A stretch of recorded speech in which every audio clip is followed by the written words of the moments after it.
Kryeministri Kristian Mickoski njofton se tërhiqen nga ideja e blerjes së një aeroplani qeveritar. Ai shpreh se do të tërhiqen, por njëkohësisht do të luten të mbeten të gjallë.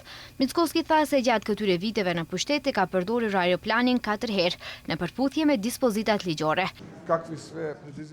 Nëse rrëzohemi diku dhe nëse vdesim, atëherë mendoj se du të bëhet e qartë të gjithëve se ky debat për një qeveri të ardhshme dhe disa kryeministra të ardhshëm është i tepërt edhe i pakuptimt. Sipas nënkryetares së LSDM-s, Jovana Trenčevska, pasi kryeministri Mickoski, siç tha, hoqi dorë publikisht nga qëllimi i tij për të blerë një aeroplan të ri qeveritar, tha se ja ku është një shans për t'i ridrejtuar ata para miliona euro për të siguruar pagë minimale prej 600 eurosh për punëtorët.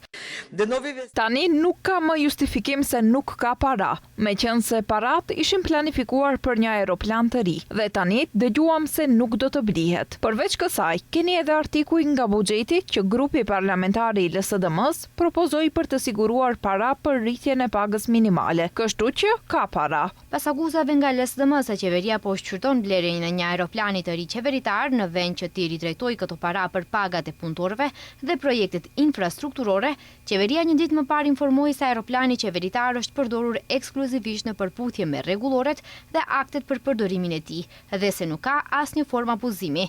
Drejtori i Shërbimit të Punëve të Përgjithshme dhe të Përbashkëta Ivica Tomovski njoftoi së fundmi se qeveria po shqyrton gjetjen e një mënyre për të siguruar një avion të ri qeveritar, sepse, siç tha ai aktuali nënshtrohet riparimeve të shpeshta dhe është shumë i vogël për t'u përdorur për një delegacion të mirëfillt.